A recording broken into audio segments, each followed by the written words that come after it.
Wait, I'm not ready. Hello, everyone, and welcome to another fantastic edition of DialogBOX. I am your host, Laughingboy LP, and I am here with my partner Mocha. So look, new guest. I told you there was 4 people. Last night I tried to change it up with a latte, an iced latte, but you always go back. No. I always do the iced. If I go hot, I go back to iced. Okay. I can't do it. Cold, Too hot. cold. You're breaking my heart. My nearest Starbucks is a 42-mile drive. Holy. Honestly, not worth. It's not worth driving 10 minutes. Do you at least have a Dunkin'? Nope. Like around? Nearest Dunkin' is 35 miles away. Dude, you got ripped off. I've never been to a Dunkin', by the way. Is there at least a Caribou coffee? Excuse me? The New Englander inside me is raging. You haven't changed this. Have you been to PAX East? You've been to PAX East. South. Only south. Ah, damn it. That's right. Okay. You got to come to PAX West. You need to come to PAX East. Porque no los dos. We're just like sitting on opposite sides of the room going like, come here, Jacob. Come on. Come here. Which one of you has sushi? Seattle. We have Korean barbecue. Yeah, well, we have Seattle. Which one of you has a Fogo? I don't know what that is. I live near one. Fogo de Chao, Brazilian steakhouse. I've told you multiple times. We went it's to an 8-hour drive. VSX. Come on over. Yeah. Pass out on the couch. We have a lot of meats with salt just layered on top of it. Dude, that shit is good, man. That's some good stuff, dude. It's really good, but it kills me inside. Like, it gives me stomach problems. But I love it. Everything gives me stomach. Being on stream gives me stomach problems. Yes. What a mood. Yeah. Sometimes you just get that ball of anxiety and in the deep of your insides, and you're like, no, I gotta go clear this out. Super cold. I gotta go dump this anxiety. How do I unload all of this stress? Easy. One, I'm also just realizing Jacob's little emoji in the chat. And it's very on point. Very on brand. I love it. All right. So, here's the Earth. We are going to be ranking all of the Ratchet and Clank games today. That is our goal today. This is a brand new thing for my show. I've never tried to do something like this before. I've wanted to. I was going to rank all the different breakfast places, but I couldn't get the group together. So now we're going to be ranking all the Ratchet and Clank games with Rift Apart coming out early next month, June 11th. Yeah. I think. And we're going to do an overview. I know both of you have been playing almost all of them. I know, Josh, you've been playing Tools of Destruction. Going through the PS3 and games Jacob, right now. You're going through the PS3 ones right now. Yeah. And then Jacob, I guess, are you going through the entire series? With a couple of exceptions, yeah. I started a few months ago. I'll be finishing Crack in Time today, actually. Ooh. We'll talk about my feelings on Crack in Time. Did you skip over Booty? No, I did Booty. Good. It was very short. And thank God the PS3 store was still open. It's literally like 2 hours long. Yeah. Well, I actually had to use PlayStation Now for it for the same reason that I have to use it for Crack in Time. It annoys me that Quest for Booty, Crack in Time, and Into the Nexus are all on PlayStation Now, but Tools of Destruction is not. No idea why. Kind of weird. We need like a Ratchet and Clank Ultimate Collection on the PlayStation 5. Yes. Like all of them. Yeah, why not? Every single one. There's no reason not to just dump all of them onto a PlayStation 5 disc and just fuck. Yeah, that's it, man. Just put 2016 on there too. Why not? Yes. Sure. Why not? Sure. Sure. All right. I'm going to go get my notes ready so that I can take down everyone's. Well, actually, first, we're going to establish a baseline. I'm excited because I definitely have some unique picks at the top of my list here. It's just he somehow hacks my tier list to just be like 7 Secret Agent Clanks all up on top. So first I'm just gonna ask a quick question. What's everyone's experience with Ratchet and Clank? Like, how did y'all hear about the series? And I guess we've kind of established this, but what games have we played up until now? Yeah. So for me, go ahead. For it. No, go for it. You can go first. Please. It's your show. No, you go. No, Jake, go. You go first. Jacob, go first. Do it. You got to give me a minute. I got to think about it. All right. Well, I'll go first then. I'll give you that minute. So for me, I've known about the game, like, obviously since it came out. I think it was 2001 or 2 when the first one came out. Yeah, 2002. But I didn't own a PS2 until 2006. When did Budokai 3 come out? Somewhere around that time, because that was the pack-in game I got with my system. I remember the commercials, like the old commercials where they would test out the weapons from the game, and it was like real live actors that would just like use the sheepinator on a guy, and he actually like turned into a sheep, but they couldn't change him back.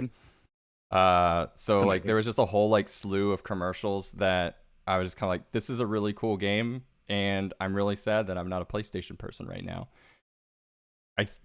It was there were a lot of series like Crash Bandicoot and Spyro and Ratchet and Clank and all those games that really, and Jak and Daxter that really made me want to own a PlayStation. Hell yeah. We were very much a Nintendo family, but I was very aware and jealous of my friends who had PlayStations for like a long time.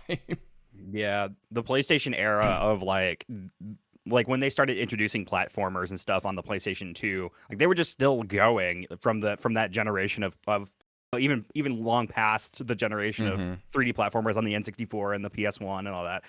And they kept going with them. Like, it was great. It was great to see. I'm glad they did that, because that's when I got into it. I didn't have a PS1, so I got into it with the PS2. When you also got really weird shit too, like everyone had to try to have a furry mascot character. So you had like Ty the Tasmanian Tiger. They were all duos, a lot of them. What was the one? There was one, and I can't remember. I think it was just like, I almost want to say Metal Arms, but it's literally just an angry small robot, and that was basically like, Ratchet and Clank's popular. What if we just made the robot a killer and just had him do stuff? I think it was like Glitch in the System or something like that it was called. So it's like a robot versus robot kind of platformer, but it was very much inspired by like the running and gunning of Jak and Daxter and Ratchet and Clank. Anyway, so I think by the time I finally got a PS2, all of the PS2 games that I really wanted were super cheap. Just like so cheap. So I bought the first 3 games. I think eventually I wound up buying Deadlocked. And then, I just kept going from there. And I think at this point I've played all except for I haven't played the 2 mobile games, and then I haven't played Full Frontal Assault. So that's like the only other one I didn't play. Yeah. But Josh, what about you?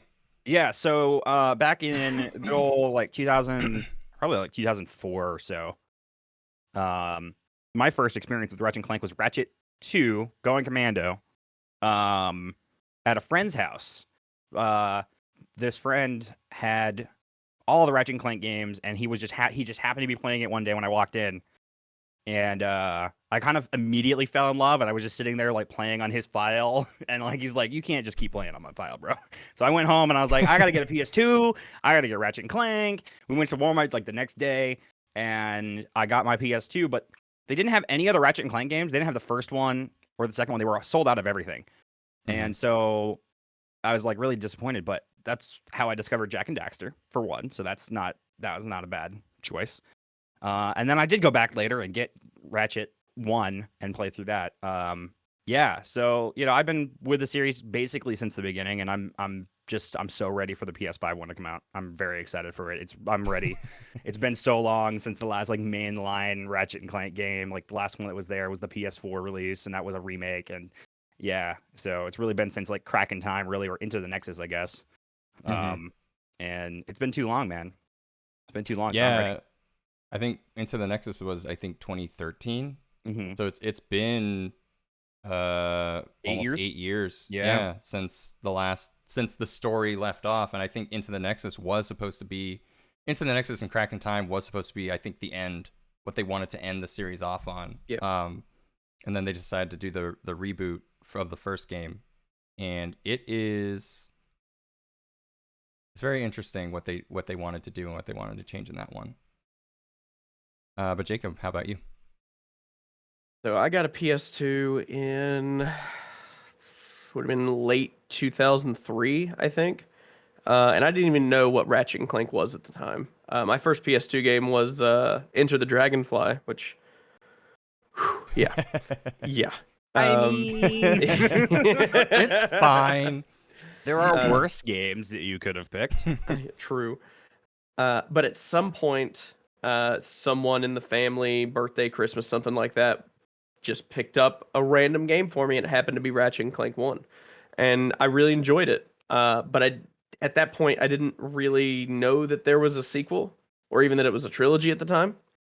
So I just kind of sat on it for a while. And then around the time the PS3 was coming out, they were like, ooh, there's another Ratchet and Clank game coming out. I'm like, I wonder if there's more. And that's when I discovered, oh, there's a 2 and 3. And so I played 2 and 3. I didn't play Deadlocked at that point, but I did get to play it later down the line. And then I bought a PS3 specifically for Tools of Destruction, and then I just kept going from there. My discovery of Deadlocked was interesting because you know how it's a kind of a very different feel to the Ratchet and Clank series. And also, it was, I don't know if it was the first one, because I think that in Up Your Arsenal, you could get like full body armor that covered Ratchet entirely, but it was endgame, whereas Deadlock, you start with the full body armor covering the entirety of Ratchet, including his face. And so my first experience with Deadlocked was going into Walmart, seeing it like up there, and you had to crane your neck, you know? And I had no idea it was Ratchet and Clank. Despite the fact that I had been up to that point playing the first 3 Ratchet and Clank games, I had no idea it was Ratchet and Clank, and I was like, that looks awesome! I want to play that game! And it wasn't until like probably a few weeks later I found out it was Ratchet and Clank, and I was like, yes, I need to go buy this game now. Yeah, I think a lot of my experience with that series, like up until I was able to start playing them much later down the line, was just seeing TV commercials and, like you said, like going to Target or something, or Walmart or something, and just being like, oh. I still remember just going through the training mission in the very first Ratchet and Clank, like at a GameStop near my house, and just like finally playing through it, and I was still a very jealous, like, 12-year-old at the time. Yeah. So now that we've established that, I just wanted to ask that quick question. We are going to go over to our rankings. So what we're going to do here is a big thing. So using Tier Maker before the stream, each one of us have gone through each of the Ratchet and Clank titles, and we've ranked them using our own personal lists. And now we're going to go through each individual game in chronological order, release order. Actually, release order is chronological order. What do you know? And provide our grade to that game, as well as our thoughts on it. We have not seen each other's tier lists, so we're all either going to be real excited or real shocked and disappointed in each other. But at the end, we're going to create our own combined tier list in a debate round. I'll get into the debate round in a little bit, because that'll have some fun, stupid stuff that I tried to incorporate into this. But for now, we're going to go through each game. And actually, I forgot. I need to open up my own tier list. Yeah, that would be very helpful for knowing what you put on the tier list. It would be, wouldn't it be? It would be. All right, I've got my tier list up. I'm ready to go. So we're gonna start with the very first Ratchet and Clank. It's called Ratchet and Clank. And we're going through tiers of S, A, B, C, and D. So for the original Ratchet and Clank, I gave it a C. I gave it, like, a lot of what we know about the Ratchet and Clank series really starts with 2. Like, the upgrades, the leveling systems, and all of that. That kind of starts with going commando, going forward. So personally speaking, I find it a little bit more difficult to go back to 1. Ratchet is also a very different character in that game. They kind of do this thing. So Insomniac had Spyro and they had Ratchet. And they kind of do the same thing with both characters. In the first game, Spyro's he's voiced by Carlos Alazraqui, who plays like Rocco in Rocco's Modern Life. And he kind of comes off as a little cocky and arrogant. Mm-hmm. And so what they do in 2 going forward is they replace him. I think they replace him with Billy West. And he winds up sounding a little bit more humble, or not as dickish. Like, I guess that's the best way to put it. Yeah. Yeah.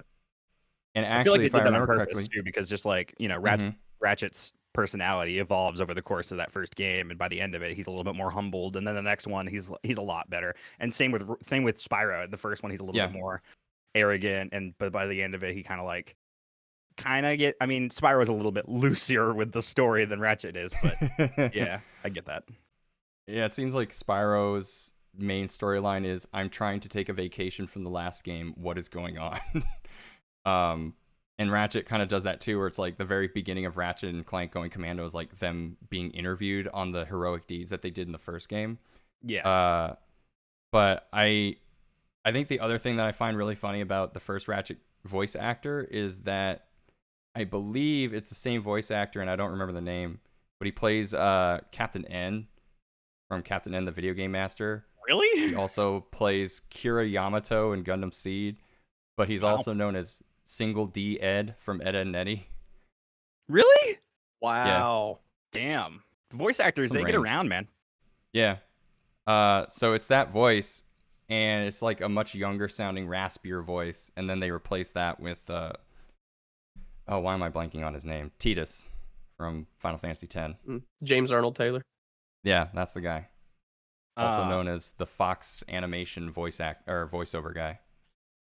So you put this at C, right? I did. Can I cross-reference now?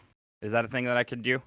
Cross-reference with my list, or are we doing it in a particular order? Because I also put it at C. I just wanted to say that. Because because I fully agree with pretty much everything that you just said about it. Where like, yeah, I mean, Ratchet's personality is very different.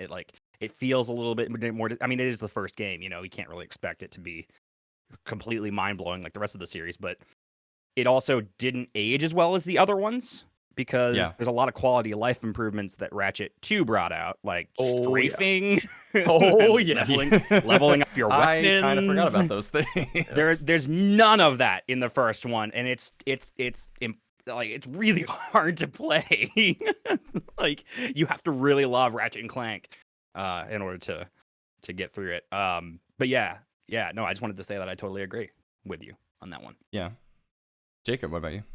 Well, I also agree with pretty much everything you guys have been saying. However, I did put mine at B. Okay. The reason that I did that, that separates it from what you two did, is one thing and one thing only, and it's the humor. I feel like, and don't get me wrong, the whole series has fantastic humor. I mean, it's great.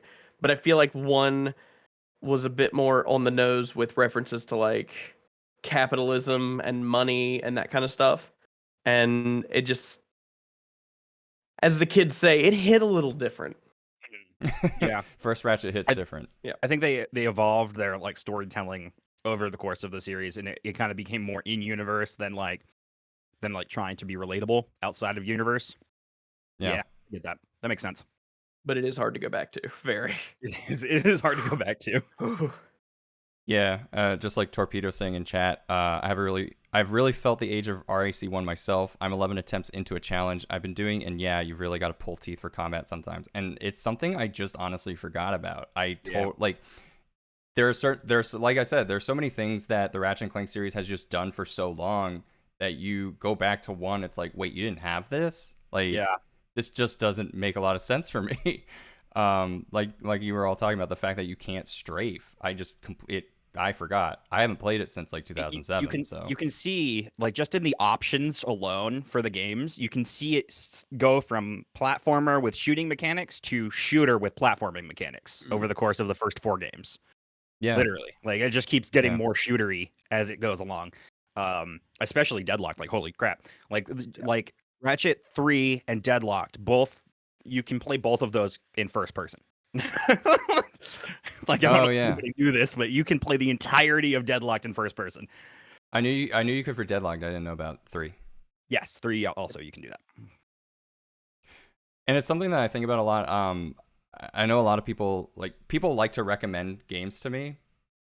I think that's something that happens to everyone. But I always try my best to go in release order. And there are many reasons for that. One of them is I like seeing the evolution of a game from start to finish. But the other one is if I play the most latest one first, and then I go back to the first one, I'm just gonna be like, I can't do this. Like, there's so many quality of life. Like, Persona's a big one. Everyone likes to do Persona as like the big example of, if you play 5 and you go back to 1, you're just kind of like, how did this game get to 5? Yeah. This is a bad game. And I think my first playthrough of Persona 1 took me 100 hours. Just baseline. It's not fun. But like, you keep going and the game gets better and better. So you get to see that evolution and you get to appreciate it a little bit more. But yeah, if you play like Ratchet and Clank's not that bad, but what I would say is like, if you play 2016 Ratchet and Clank and then you go back to the original Ratchet and Clank, you're just kind of like, whoa, this is very different. Doesn't help that Ratchet and Clank on the PS4, the 2016 Ratchet, is like the most refined version of Ratchet and Clank too. Like, it's got all the elements from the entire series and like weapons and like character and like all that. It's got all of that. And it retcons a lot too. Yeah, and so when you go back, you're like, I don't know about that. I mean, I like the fact that Ratchet is like kind of a cocky, arrogant person that wants to believe in Quark and everything, and then the heel turn like towards the end where he starts becoming a nicer, humbler person. I do like that element of it. I don't necessarily disagree with it, but going back, it's just like, whoa, this is Ratchet. Like, it's very weird. So let me put us all down. So I am a C, Jeppo is a C, Jacob is a B. Next is I'm a B. Going Commando. Hell yeah, dude. Going Commando's dope. And I'll probably relent to like ranking this higher, but for right now, I'm giving it a B. And that's only because I find that each sequential game just gets better and better, in my opinion. So Going Commando is really important. And actually, I didn't realize this until now, but the American logo with the subtitle actually makes a number 2. Mm-hmm. Yeah, it does. Yeah. Yep. And in Up Your Arsenal, the "and" I believe is a 3. Yeah. And in Japan, they didn't do any of that nonsense. They actually just called it 1, 2, 3, and 4. Yeah, when I did my Let's Plays of those games, I just automatically put them in the title because some countries had just called it Ratchet 2 or Ratchet 3. Yep. Like the UK, for example, Up Your Arsenal, like Up Your Art. Like, we're not doing that, UK. Up Your Arse. Apparently the US versions of Ratchet and Clank really liked having wordplay, and that's why I tried to incorporate it in this title. But a lot of them are interesting. Yeah. Going Commando being the first one. I think, I really enjoy the systems that it introduces. I really enjoy the fact that it has probably the most quality of life change between two games, I would argue. Yes, absolutely. And that is where the game kind of establishes its baseline. But personally speaking, because so many other games are just, in my opinion, just more refined, better storytelling, etc., I gave it a B. Yeah, I gave it an A. I gave it an A because it's up there with. I mean, it was the first one that I experienced, first of all, so I got the nostalgia boner for it. But also, like you said, it's one of the biggest like quality of life upgrades from the first one. I feel like it deserves that rank because of it. Yeah, and like, again, like we talked about it already, but like the way that they had changed Ratchet's personality and the story sort of got a little bit more involved. We learned more about the universe that they live in. Yeah, it's great, and it just the thing is, it just keeps kind of like the quality stays good from here on out. So for like a while. So this is a good starting point for sure. I gave it an S. Ooh. Yeah. The big guns. Yeah, I had to give it an S. We're all very different. Yeah, the reason that I gave it an S, it's basically like you guys said, it added so many quality of life changes, so many staples that the series would carry on with forever. They all kind of started there. But the reason I gave it an S is because of how I compare it to Up Your Arsenal. I prefer Going Commando over Up Your Arsenal for some reasons that I will talk about when we get to Up Your Arsenal. But basically, the reason that Going Commando is an S instead of an A is because I have to put it above Up Your Arsenal. I don't totally disagree with that. And we'll talk about it. Yeah, and I think part of it for me is I have to try to remember some of these games as I was going through the rankings. And yeah, I think I'll have to try. Maybe some of you guys will kind of refresh my brain a little bit when we get to these different games, especially like the first three. So yeah, Up Your Arsenal. I bring it back up. For me, I actually kept it at a B. So I think for me, the focus on Up Your Arsenal was in online. They really wanted to promote PS2's online functionality. Deadlocked, I think, kind of goes in that direction as well. But to me, I think Up Your Arsenal wasn't... It was fine, but I don't think it was as good as some of the more character melodrama that you get into with the Future series.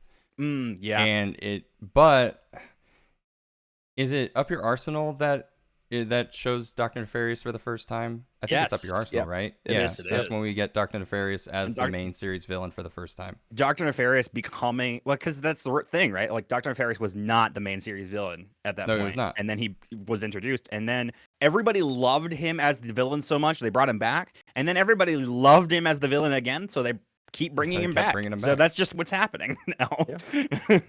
Which is which is not a bad thing. I think the first two games relied a little bit too heavily on the trope that Quark again, like right, yeah. Silly Quark, and also the fact that the big corporation doing evil thing was actually like the first two games is like main storyline where you have the president of was he a president of a corporation or was just like the president of the planet or something like that? He was the president of Megatron Corporation, yeah.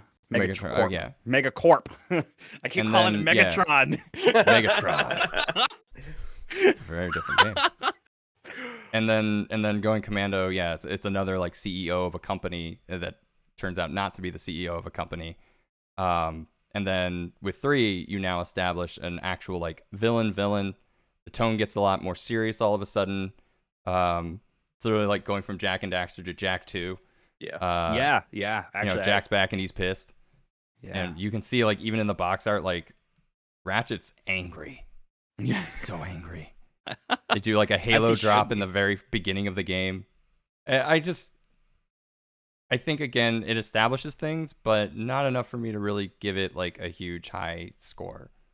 I think once you see what my A's and S's are, it'll kind of make an understanding of what I think is like really important in the franchise, and they're good games, these two. But yeah, I give it a B. For me, I put it at A again, because like I said, with Ratchet 2, once Ratchet 2 happened, Ratchet 3, Deadlock, everything after that was just quality.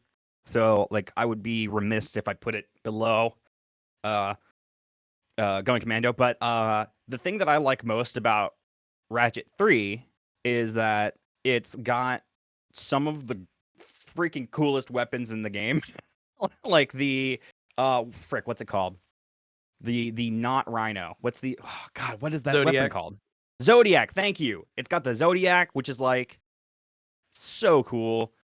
Then like you said, like the introduction of Dr. Nefarious is amazing. They also had those mini side games where you played as Quark, like the platforming games. Oh yeah. Which is fun.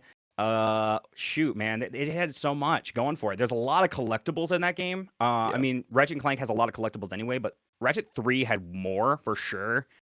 Because there's like statues you can collect. There's like the gold bolts, obviously, or I think there were like titanium bolts or something in that game. But for me, because I love the collecting of stuff, I got to keep it up there at rank A for sure. And then Jacob. I also put it at A. Hell yeah, dude. Honestly, I would have put it at S, but there's something to me that holds it back, and that's the multiplayer. Not that the multiplayer is bad, but it's what the multiplayer did to the single player. So many missions is just you sitting on a multiplayer map doing tower defense, basically. And that's fun the first 2-3 times, but like the fourth or fifth time, it's like, You, Andrew, you mentioned like the multiplayer stuff before with Deadlocked as well. Deadlocked, I would say, is the better multiplayer experience for sure. Like it felt like, I mean, at the time, like this is before, like that was the first. I mean, we'll talk about Deadlocked in a second here, but that was the first online game that I played. Was those two games, Ratchet Up Your Arsenal and Deadlocked. And Deadlocked had like a whole matchmaking feature and stuff. You could just play with randos, which I don't think was a thing. And Up Your Arsenal, you had to have friends. Which I didn't, so. Well, and the PS2 didn't facilitate it either. I don't think it had like a friends list or anything. It didn't. That came later. It didn't even have like, there was no, you had to buy an adapter to connect it to the Ethernet, unless if you had a Slim, good luck. The Slim, which I did have by the time that I was playing Deadlocked, so yeah. So that was my first online game. Oh yeah, no, the Slim had an Ethernet port in it, but you couldn't use the hard drive. So you couldn't play Final Fantasy XI on a Slim PS2. You needed an external hard drive to play Final Fantasy XI? You needed an external hard drive to play, because the PS2 didn't have one. Like, it doesn't actually have any storage capacity. So you had to buy an HDD to play Final Fantasy XI. Yeah. But it only fit on the Fat Boys. You couldn't play it on the Slims. Wow. Yep. Hell yeah. There are so many dumb things like peripherals that if you go on their gray market are now like stupid expensive for no reason. I have the PS1 memory card adapter for the PS3. Those are like easy, I think $150. Yep. So I actually found mine when I was packing up to move. I was like, oh, yes. Oh, thank God. Thank God. And yeah, I think the greatest part is that they work on all PS3s because all PS3s can play PS1 games no matter what. And it's probably the best way to play PS1 games, honestly. But we're not talking about PS1 games. We're talking about all PS2 games. So we're going to move on to Deadlocked. And yes, I do agree they have banging soundtracks. Hells yeah. Deadlocked. Fuck yeah. Anyway, go on. Carry on. You know what? I'm actually not sure why I ranked it there. Like no. Go for it. No, please. Oh, no. I know exactly why. All right. You aren't going to like this. I do not share the same opinion about Deadlocked as a lot of people, so carry on. That's fine. I gave it a D. Okay. There's one very explicit reason for this. The PS3 conversion sucks. Yeah. It is bad. It makes me so mad. It is glitchy. It is not even like, it didn't get half the attention that the first three games got. Unplayable. And the PS2, like I originally played the PS2 version. Like I had it on PS2. I played it on PS2. It's great. Like honestly, it's a really good game. But when you talk about longevity of the game, it's really only easy to find. Like that's actually another game that would have been lost when the PS3 and Vita store closed down because you could only buy it digitally. There was no physical release of the PS3 version of Deadlocked, as far as I know, in the Americas. Nope. It's not good. It's glitchy. The cutscenes are not teeth working glitching through their faces. The teeth, yes, the teeth. So bad. It's so I saw that, and I played the PS3 version for 5 minutes, and I just shut it off because I was like, "This is garbage. It is not good." I feel like there's a better way to re-release these games, and they really should just have like we said earlier, the Ratchet collection. There needs to be an Ultimate Collection. Just fix Deadlock. The other three games can be just as they are. Just fix it. Just fix Deadlock. Yeah. I don't even know who got it, but it's bad. Not good.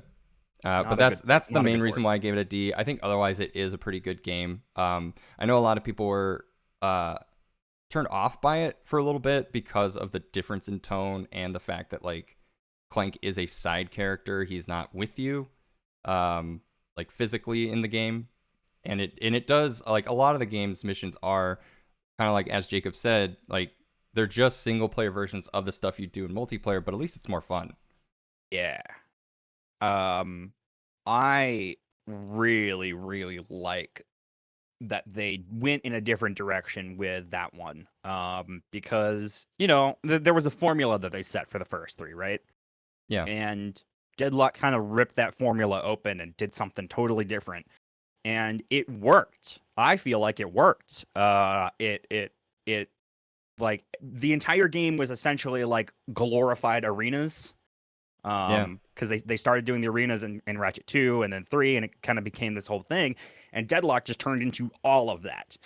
But I think that is one of the things that makes it stand out the most.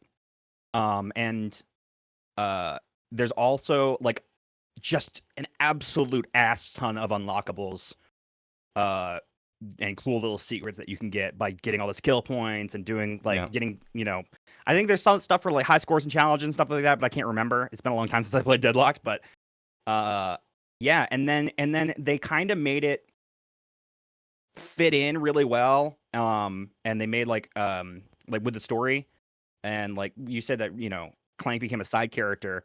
Well, they kind of explained it really well, and it's sort of, I liked that we just were like, oh, I'm going to be Ratchet, and Clank is going to be like my smart guy talking in my ear, kind of. Mm-hmm. And I just feel, I felt a little bit more powerful almost as an individual character, just going about my day in these arenas.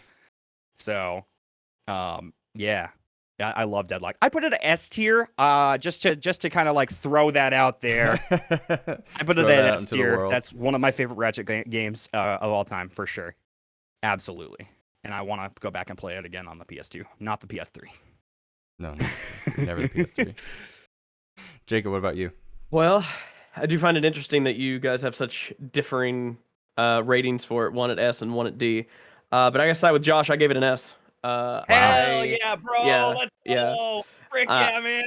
I think my reasons are slightly different, but I do agree that everything that you said, I absolutely agree with. Something that I really like about it is, with Ratchet and Clank 3, Up Your Arsenal, you had the single-player story, and then they sprinkled the multiplayer stuff in there. It almost felt like an afterthought. But with Deadlocked, it was designed to be single-player and multiplayer combined. Like, it didn't feel like an afterthought. And yeah, you lost a lot of the platforming stuff, and things definitely felt different because they changed that formula. But I think it has some of the best combat in the series. It's also the only multiplayer Ratchet game besides All for One. Co-op is what I mean. Oh, yeah. The two little robots you get that help you out, that I guess kind of sort of take the place of Clank, is an interesting little spin on how your relationship with your partners works, which is cool. The game doesn't have a lot of weapons compared to the others, and I think that's a good thing, because of the weapon mod system, where you can add electric to stuff, you can hypnotize stuff, acid, just there were so many different mods you could add. Mods that give you more bolts or more weapon experience, or faster rate of fire, more ammo capacity. Like, that's where I feel like they let you customize your gun so much more, and that would carry on to future games. The ability to upgrade your weapons more specifically than just use the gun a lot. Hell yeah. With Tools of Destruction, I think was the one where you had like the Raritanium, where you like upgrade it like that. Yeah, that's when you start. I think that, that's and then Crack in Time had the Constructo mods, where you would like change how the gun worked with these upgrades and stuff like that. But it started with Deadlocked, and I think that's important. Another thing that I like is on New Game Plus, your guns can go to level 99 instead of just to 10. And if you got them to 99, they shot rainbows. All of them. And it was awesome. I didn't even know that. I actually did not know awesome. that. Like the one weapon that's like it's the Rhino equivalent. I think it's like the Harbinger or something. I can't remember exactly what it's called. But you pull the trigger and it just fires like satellite lasers down. Which they're red normally. Once you upgrade it enough, it turns blue, and then when you hit 99, it just fires rainbows down. It's awesome. Every gun has some kind of rainbow effect to it when it hits 99, and I always thought that was just really, really interesting. You can also get a double-sided lightsaber instead of your wrench. That's one of the unlockables. I didn't know that. That's awesome. You get it from skill I think I heard about that.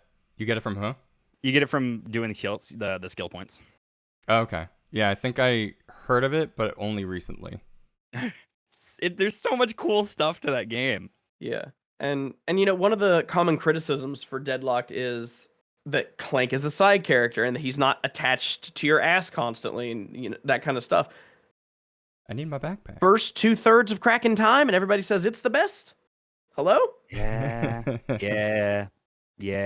Cracking Time. See, the thing is, like, the big thing with Clank is that he's your method of getting around the world in a lot of ways, and both Deadlocked and Cracking Time replace Clank in good ways in that respect. Like Deadlocked has a lot of vehicles. That's another thing. There's a lot of vehicles and stuff in Clank and Deadlocked that they didn't really do a lot of that in the other ones.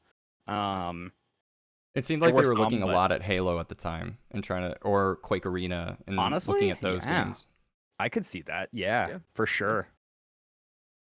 But even in like the future games where Clank and Ratchet are constantly like ripped apart from each other, they at least do something with Clank to a degree, as a supplemental version of gameplay.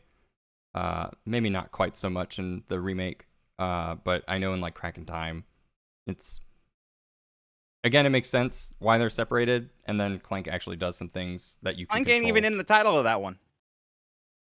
What? Ratchet Deadlock. Clank isn't even in the title. It's Ratchet Deadlock. Yeah. And also, I think this is the first time they didn't try to come up with a naughty tagline. It's true. Yeah, it's called Gladiator in the UK. Yep, Ratchet Gladiator. Too. Yep. Or just Ratchet and Clank 4 in Japan. Just a interesting name. Yeah. Wonder where they got it from. So at this point, we've kind of gone through 4 Ratchet and Clank games. We've seen the history of the PS2 kind of evolve in the process. Like there's a huge focus on online multiplayer. And I would agree with you, Jacob. Like with 3, it definitely seems like they were making a third game, and then Sony busts down the door and they're like, online! And everyone in Insomniac's like, huh, what? Yeah. And it's like, yeah, you got to do that. We have SOCOM in the back, but we need another one. So do it. And then they just walked out, and yeah, they were able to do something. We are now going into PSP territory because the very next game in between Deadlocked and the next mainline series game is Size Matters for the PSP and subsequently the PS2. I have a feeling that we are mostly going to have the same grade here. I have a small feeling. I gave it a D. It does its job. Unless Josh is this like you're going to say like B? Is that a B face you're making? No. I wouldn't be dead ranking it at B. I gave it a D. If you play the PSP version, you're just kind of like, okay, like it's a PSP. You only have one analog stick. It was portable. That's all I had going for it. And that's really cool. You're just kind of like, wow, I can play Ratchet and Clank on an airplane, before takeoffs and before landings. I can play Ratchet and Clank. But it's not great. Like there are so many things that just make it sloppy. The side quest stuff, if I remember correctly, they do the hoverboard stuff in Size Matters because you can do that again. That was very sloppy. I remember getting really frustrated at the final boss because it was just not like sloppy is the only word that I can really I blocked it out. Sloppy is the best way I can really describe Ratchet and Clank Size Matters. It just doesn't have any polish to it, and that's a big problem. It showed up, and sometimes that's all you can ask for. But for me, is that High Impact Games that made that? I think so, or like another studio with that kind of name. Yeah. There was a while there where like both Ratchet and Clank and Jak and Daxter were like being given to other studios to make like a new game in the series because the main studio was busy or whatever, and it just didn't work. I think Jak and Daxter, I don't even remember what the name of it was, but I feel like that. No. Well, there's that one. He's talking about the Jak and Daxter game. Oh, yeah. There's like an actual Lost Frontier. Lost Frontier, yeah, like an actual Jak and Daxter 4. If you play it on the PSP, I think they did a better job doing that game than High Impact or whoever did Size Matters. And again, that's the joke I was making earlier. It's like it's a side game. it's technically they consider it a main universe game, but it's very much a put that thing back where it came from. Like you can play with our toys, but whatever interesting thing that you add to the story, you got to make it disappear by the end of it. No permanent changes here. So it's and then the PS2 version is bad. F was F available? F. Jacob, what do you think? F. Yeah. Absolute F. Yeah. F's in chat. Yeah. I'll also add that I've actually not played Size Matters. But you're not missing anything. Yeah, you don't need to. Yeah, that was the general consensus. I was like, hey, we're gonna go through all the Ratchet and Clank games, but not that one. Because never that one. No. Ugh, no. I feel like, again, if you have a PSP and you're just dying for something or some kind of Ratchet and Clank, just play Daxter. Play Daxter. Get a PlayStation Vita and play the Ratchet and Clank collection on your PlayStation Vita, because it's still sloppy, but it's not as sloppy as Size Matters.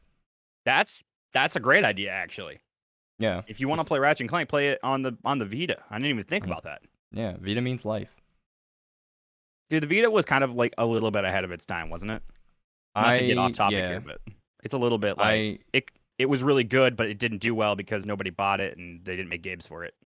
They made a couple of dumb decisions, I would say. One was partnering with AT&T for their 3G. Like, if you bought the 3G version of it, you could. Why was there nobody even wanted 3G AT&T to begin with? They wanted you to play online wherever. Like, they wanted you to have the ability to play online because Wi-Fi wasn't. You couldn't get like public Wi-Fi in 2012. That's true.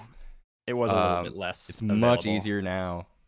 And then the fact that they had the proprietary memory sticks. Yeah, that was the other problem. They should have just done micro SD cards, man.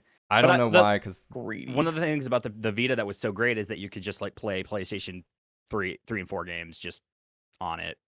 Mm-hmm. If you could get remote play to work, it was great. I tried remote play on the PC once, and it actually worked really well. Oh, it did not for me. It was real bad. Really? My PS4 was like right there, and I had my Mac right here. And it's like, oh, you are chugging butt.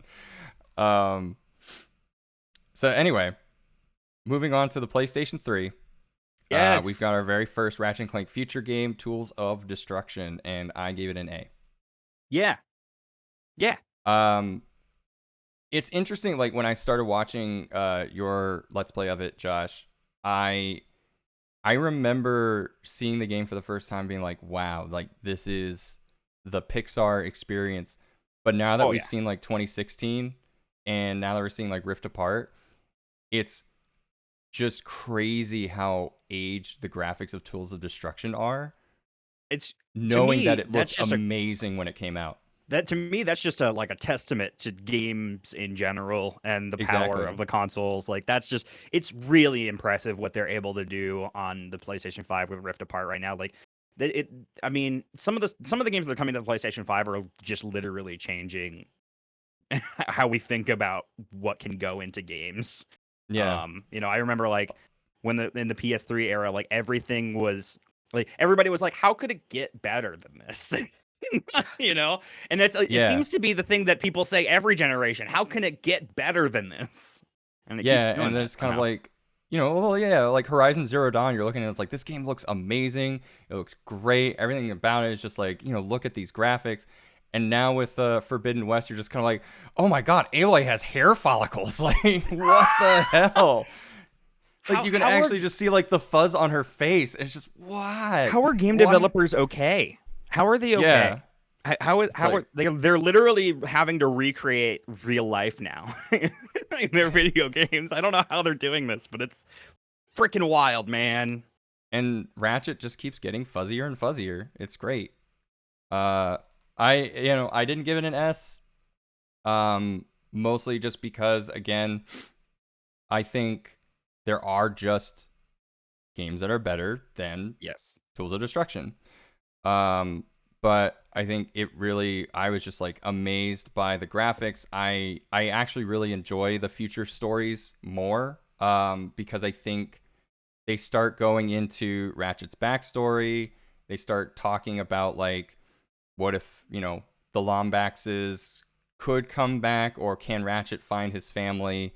I mean, the whole purpose of Tools of Destruction story is that Ratchet is being essentially like hunted down by somebody who hates Lombaxes and wants to get rid of all the Lombaxes. It's a really well put together story. I think it's probably the best story in Crack in Time comes close, to be honest with you, but I think it's it's the best story in the series for sure. Yeah, and it starts that, and Tools of Destruction starts that right off. So I actually really enjoy Future, but I just think that there are a couple of games that are better. So I just gave it an A. I also gave it an A, for many of the same reasons. But also, one of the things that really stood out to me with Ratchet and Clank Tools of Destruction is that it felt so much like the original games. Because, there was the worry going from like Deadlocked and Size Matters to the PlayStation 3 game, right? Like Deadlocked was very different. Size Matters was bad. Who knows what could happen with the future of the Ratchet and Clank series at that point, right? And so, pleasant surprise, it's amazing. And yeah, like at the time we were all like, why is there not a Pixar-like movie for this game now? And then they did it in 2016. And they did. And I think they even mentioned on the box art, like, this is as close to Pixar, like a video game, as we can possibly get. And it was just such a big deal when it came out, which I think also says a lot about Pixar movies today, like looking better and better than they did back in 2007, and Ratchet and Clank games looking better and better than they did in 2007. Jacob, what about you? I also gave it an A. I thought that, again, you guys covered most of everything, but I feel like the decision to explore the history of the Lombaxes and to make Ratchet's life and family more important was a really good decision. Also, the ship that you get in that game is fantastic. Oh yeah, that's the best ship in the series, probably. Oh yeah, for sure. I can't remember. Is that when they start doing the air, like the in space stuff? Or is that actually they do less of it in Tools of Destruction? Crack in Time really opens that up. Yeah, Crack in Time has a lot of it. With like the little miniature planets you can land on and get stuff. I love that. I'm so excited to play it. Yeah. But yeah, Tools of Destruction, it's great. I didn't give it an S because something we'll talk about in like 45 seconds, I'm sure. But yeah, I do think it deserves A. I think it is kind of like what Josh said. It's a bit of a return to form. And I think it does it really, really well. Yeah.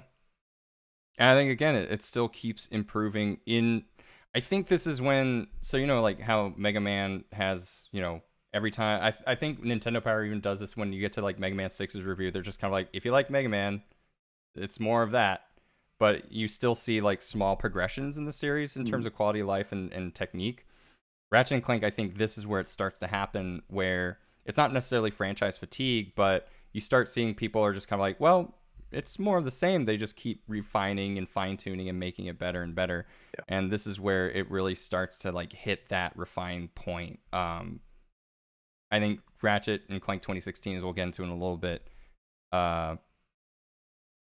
really kind of figures out, or not really figures out, but like it really hammers it in. Like, this is the, at the time, like premier Ratchet and Clank experience. And it actually makes me excited for Rift Apart a little bit more. But we'll get into that. Next up is the oddball game, Secret Agent Clank. Oh, wait, that came out after Tools of Destruction? Yeah. Dang. Came out in between Tools of Destruction and Quest for Booty. So, I haven't played it. I did rank it, and the only reason why I'm saying this is because I basically was told, don't bother. Like, it's not that great. Basically, a lot of people were not really thrilled with the gameplay, and they were interested in some of the story elements. But basically, Secret Agent Clank, from what I've read, is you play as Clank, Ratchet, and Quark. So you play as 3 different characters. People only like the Quark parts. What? So yeah, 2/3 of the game people didn't even like. So I was just kind of like, I don't really think it's worth it. I gave it a D, even though I haven't played it. And I know both Size Matters and Secret Agent Clank were ported to the PS2 later on, as kind of like a last hurrah for the PS2 and maybe to get more people to play those games. And again, not ported very well.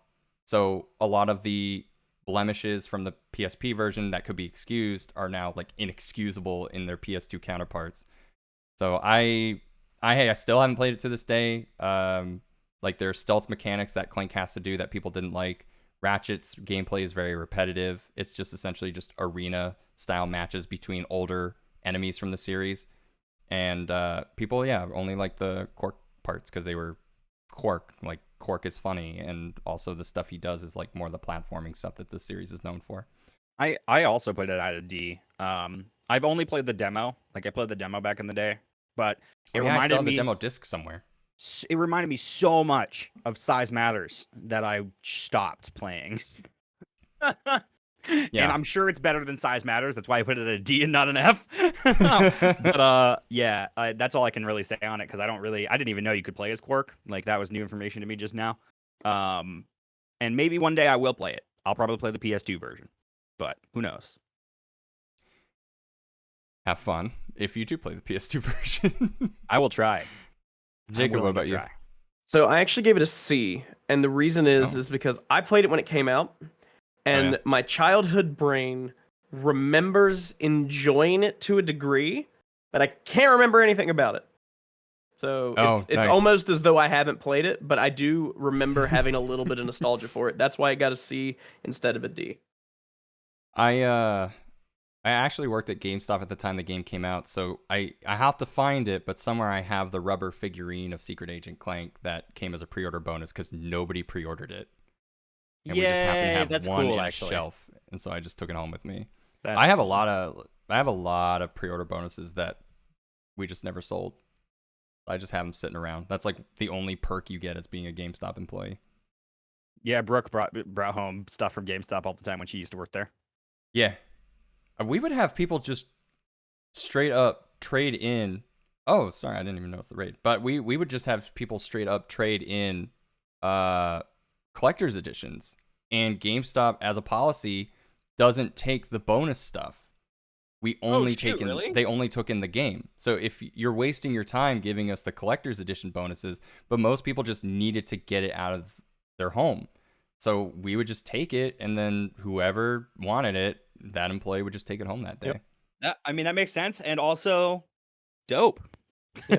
There was no separate SKU in the system for collector's edition used versus regular edition used. It was just the game. So, yeah. And even then, like there was no difference between the used version and the collector's edition used version. So you could, as a customer, get away with getting like a cool packaging because that used to do that a lot back in the late aughts. And then you would just walk home with your collector's edition version of Final Fantasy 12 that you paid regular edition used price for it. Mm-hmm. A nice little trick. Hell yeah. After we do Secret Agent Clank, we have the 2-hour game Quest for Booty. It is specifically intended to be a summer blockbuster game. That's what Insomniac even said when they first unveiled it during E3. They were like, we want you to think of this as like a summer movie. Like it released in the summer. So like have at it, have some fun. I honestly thought given what I knew about it going in, I actually really liked it. It brought back some of the dumb humor. Obviously, like you've gone through like 2 games with very serious sounding subtitles, and now you have Quest for Booty. So Insomniac dipping back into those little naughty subtitles. Yeah, I'm sure they have fun with it. It gives off Ratchet and Clank Future Tools of Destruction DLC vibes. Yeah, it does. It's almost like a single player expansion, which becomes more common going forward. So it's sort of like Uncharted Lost Legacy or or Miles Morales. Like, oh yeah. Yep. Miles Morales is definitely a longer game version of that, but it wasn't intended to be a sequel game. It's like an in-betweener. Yeah. Given all that, I actually really enjoyed it, but I did give it a B. I don't think it's any. I think it's better than some of the other games that we've discussed, but And technically, I guess I could give it an A, like if I really wanted to. But it just, it's a short, fun little game. It dives back into the humor. It's like a palate cleanser between two very serious Ratchet and Clank future games in terms of the melodrama. So it's just more fun. Yeah, I put it at a C, but I actually kind of regret that and would probably move it to a B. Because it's not bad. It just was more of Tools of Destruction for me, and that's all it was. It was just more of that, and I was looking for a full-on, second game in the trilogy kind of thing, and that we didn't get that. Yeah. We didn't get that at all. Like the trilogy is Ratchet and Clank Future, Tools of Destruction, and then Quest for Booty just stuck in there, and then Crack in Time, right? So it's like it's not really a trilogy. No, it's not. So I don't know. I don't know how to feel about it. I liked it. There's nothing really wrong with it. It just but yeah, going into it with that mindset of like, oh, this is the summer blockbuster and it's going to be short and it's going to be sweet. Going into it with that mindset is better. I don't know if I had that mindset going into it, and that's probably why I feel the way that I do. But I would probably put it at a B, even though I have C on here. Okay, Jacob, I gave it a B. Kind of the same thing. It was short. I just recently played it for the first time, like a week ago. And I went into it knowing that it was short, but it was designed to be short. It's not like they pushed out a $60 game and was I think it was like 2 hours. Actually. Yeah, it was like 20 or something like that. Or, at least they didn't do what Ground Zeroes did and just, hey, $30 for a demo. But that's the other one that I should have mentioned. Yeah. But, if you go into it with the right mindset of, hey, this is just, this is a snack to hold you off until dinner's ready, Yeah. Then it's good enough. Is dinner coming? Yeah, dinner's coming. Supper's here. Yeah, but to me, it's good enough. It does what it sets out to do well enough, and that's why I gave it a B. I thought it was just good enough. I don't know. Are you Jedi mind tricking so that your FPS goes higher? Oh, it worked.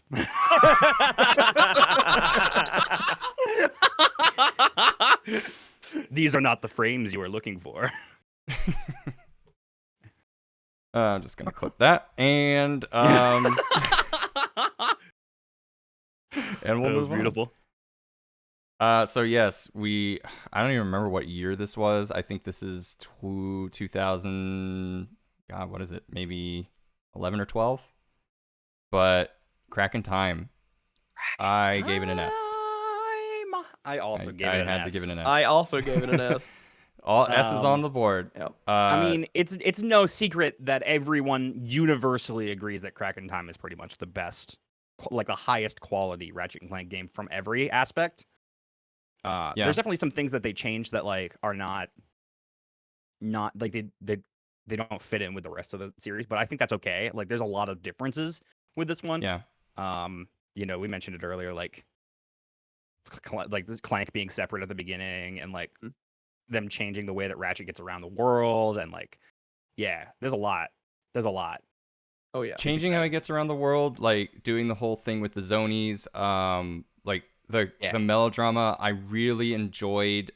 Honestly, I really, really, really enjoyed the last part of that game, like in terms of the story and the climax of everything.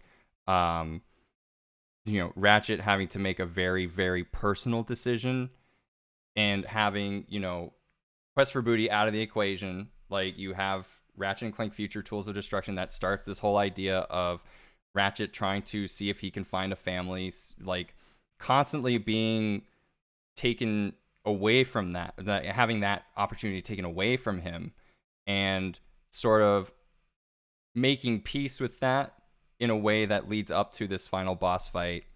And not only that, but it's the one game, probably because it's the later one in the series, but I have the most memories of it. I really liked the planetary, like the space stuff, how you could just go around and do things in your ship. You had the radio on your ship. Insomniac, I think, wanted Crack in Time. They say that it was like the end of the Future series. I really think they wanted it to be the end of the franchise. They try to tie up a lot of loose ends, even from going commando. Like, one of the big questions was that female a Lombax? Like, is that a female Lombax? And if you listen to the radio at some point, they confirm whether or not that was the case. Is she like half Lombax in a weird way? I think they established that, yeah, she's like half Lombax, because like female Lombaxes have like certain genetic traits to them that make them female that she doesn't have.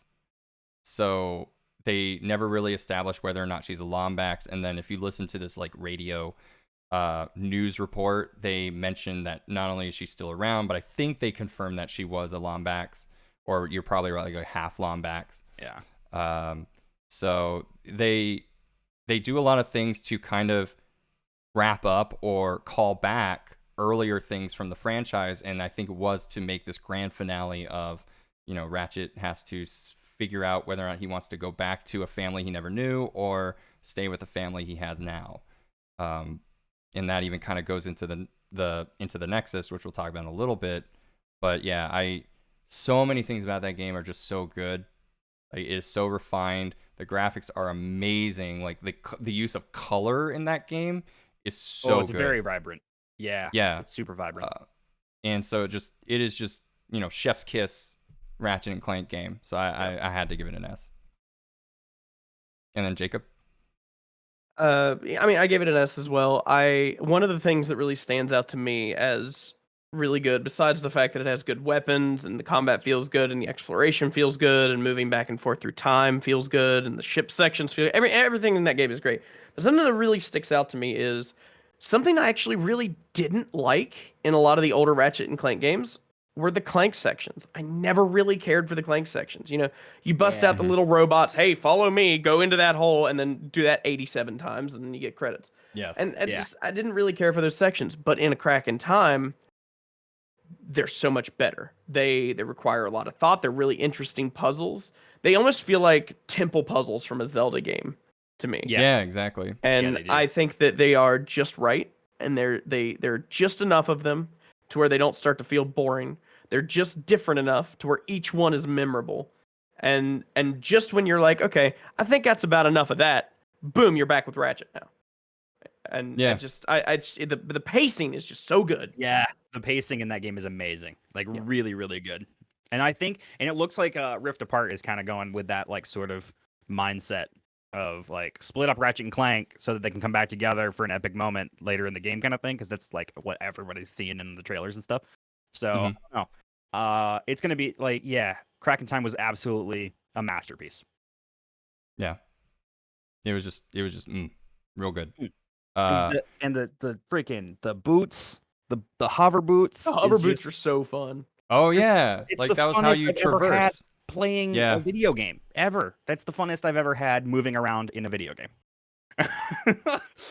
It was like I think that was the big game mechanic that they wanted everyone to see when Crack in Time was being like unveiled and everything. It was just the fact that you could just quickly travel wherever you wanted. It gave you tricks to do. So the only thing that comes close to movement for me to that is like the entirety of movement in Super Mario Sunshine. Like that's the only thing that comes close to that for me. Like, and it's not even like Crack in Time is better. Yeah, well, you don't have to refill the jetpack every time you want. Exactly. Yeah, exactly. Or like, spray the ground and go in one direction. You can just yeah. So after Crack in Time, we think Insomniac is done with the series. They're not. There are still quite a few more Ratchet and Clank games that are on this list. This is where they're going to spin-off Central here. Yes, it is. And the first spin-off, technically not really spin-off, is All for One. This is the first time Ratchet and Clank is trying to do the 4-player couch co-op experience that kind of, I think, got popularized by games like New Super Mario Brothers for the Wii that was out at the time.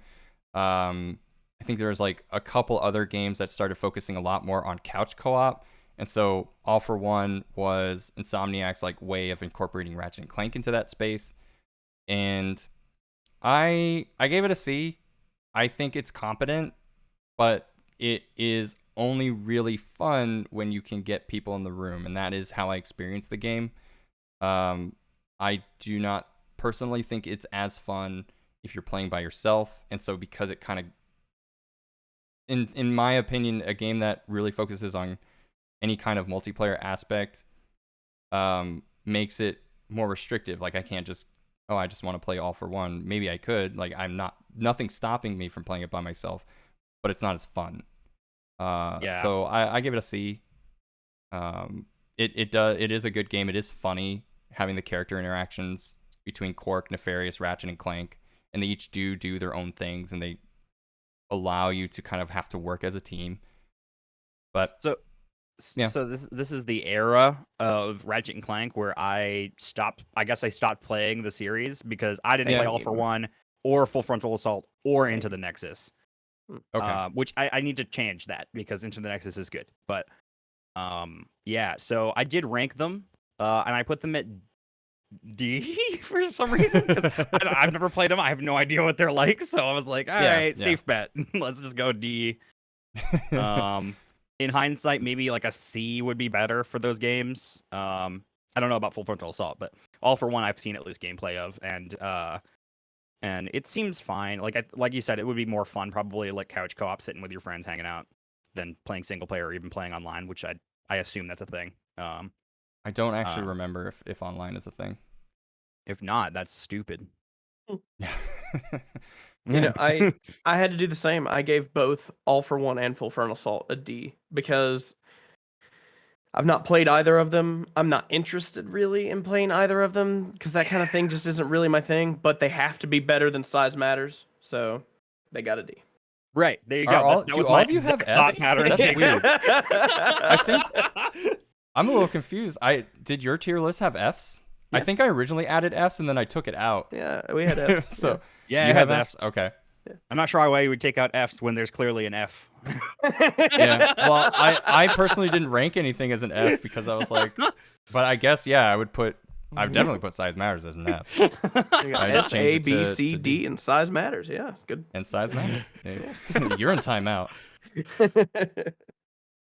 So y'all have already kind of given your grades on Full Frontal. I didn't even rank it because I wasn't interested and didn't play it. Nobody said it was bad. Here's the thing I about didn't Full see any Frontal negative Assault. reviews. I think I will play it because I think it came at a time when people are just we're not interested in playing a Ratchet and Clank game. Like for some reason, just people forgot Ratchet and Clank existed. I guess I don't know, and people it's just a tower didn't defense play game. It. Right, it's a tower defense game, and that actually sounds like it would work within the Ratchet and Clank like gameplay and like the universe and stuff. I feel like that would work if you were into tower defense games, which I've not played many. If really at all. I can't think of one off the top of my head, so like probably I haven't played any. But it sounds like it could work for Ratchet and Clank if I sat down and played it. I don't know if anybody else, I don't know if chat or whatever has played it, but yeah, I'm trying to see. I don't know anybody that's played it. It's the only original Ratchet and Clank game on the Vita. If that means anything. The ideal way to play it. And it was considered a cross-buy as well, so if you bought the PS3 version, you got the Vita version for free. Dope. That was at a time when Sony was really trying to get people to play the Vita. If you bought Sly Cooper 4 on the PS3, you got the Vita version for free. I thought that was a way better deal in my opinion. Yeah. So yeah, the demo code actually gives you a skin. Oh no, wait, I'm back in chat. Never mind. Did either of you play? I know we're not talking about it yet, but did either of you play Into the Nexus, or are we? I did also. Okay. No, I did.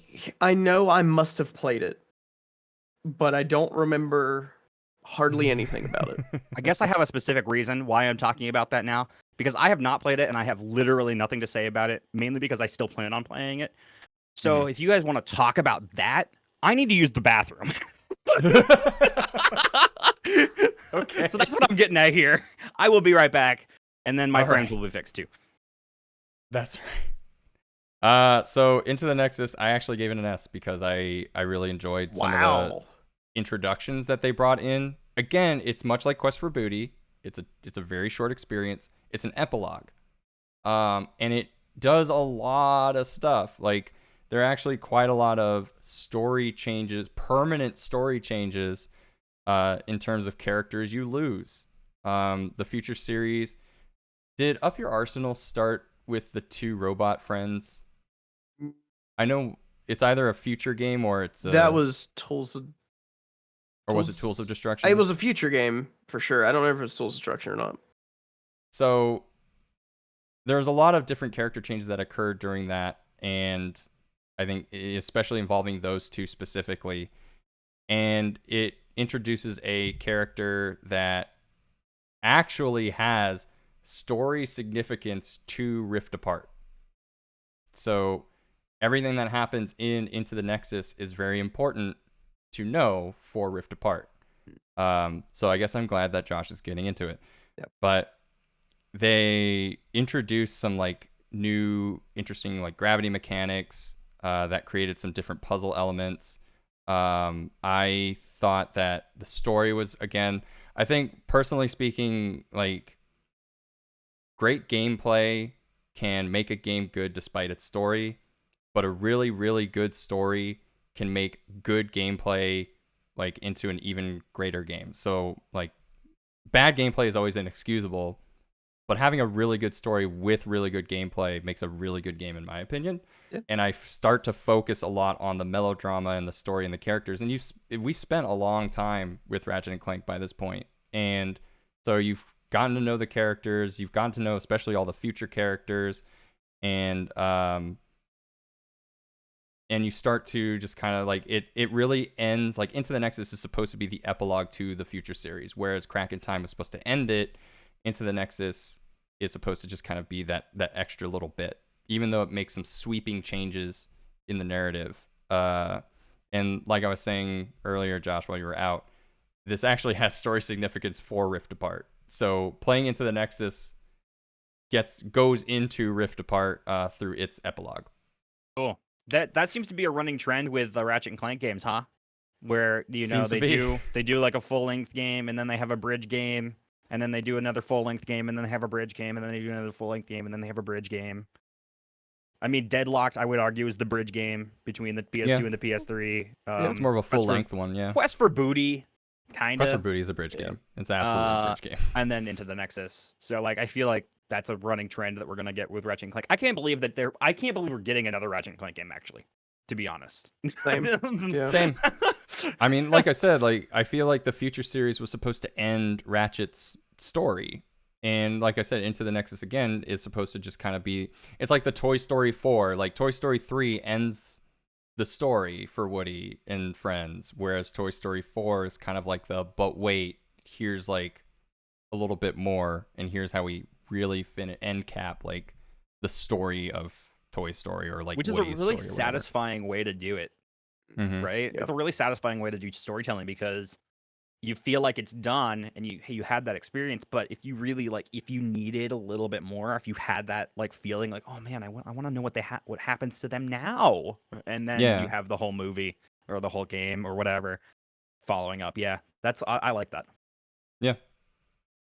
I personally gave Nexus a B, B? Because I mean, obviously it was good enough for me to remember having played it, but the fact that I don't really remember any details means that it must not have been like an S tier or an A tier for me. So I just went ahead and put it at B.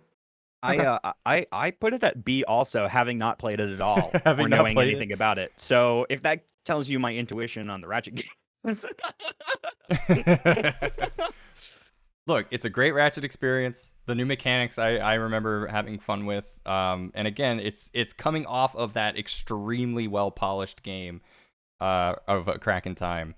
So especially even after playing 2 side games, this was like a really nice, again, palate cleanser to get you into our last game of this ranking before we get to the debate part. 2016, Ratchet and Clank, they rebooted. I don't really, other than it being the game based off the movie, based off the game, I don't really know what their intention with this game was, other than, again, like a bridge game. But it can't really be a bridge game because there's so many different sweeping changes and retcons to the original game. It seemed like they wanted to fix a lot of the things that they didn't like about Ratchet and Clank, but then incorporate things that we know in the current Ratchet and Clank games. I gave it an A. Story's weird. It's incomplete in my opinion because they just kind of go off of the movie. You have to watch the movie, and you have to watch the movie get the full experience, which is probably, honestly, that's probably how the pitch meeting went for this. They're like, okay, we're gonna make a Ratchet and Clank movie. We got to start at the beginning of their story for the movie so that people who don't know what's going on can jump in. Also, if we make a movie, we have to have a game tie-in. Because it's Ratchet and Clank based on the game, movie based on the game, based on the game, movie. You know what you just said. And so yeah, I feel like the pitch meeting was like, we got to make a game now. Let's make it really dope. And so the story was like in the movie. And it's a PS4 Ratchet game. Again, you can see the improvements to the graphics. They really nailed down their color aesthetics of all the different planets. Everything obviously looks and feels better, but I feel like the story's weird and disjointed. Again, I think they tried to make Ratchet this character that is just making poor decisions because he is, he's got his hero crush on Quark. Whereas and at this point, inexperienced too. He's also very inexperienced when it comes to adventuring and all that shit that he's done over the game because it's a remake of the first, right? Yeah, but it almost made me appreciate Ratchet being kind of an asshole in the first game. Yeah, I miss asshole Ratchet.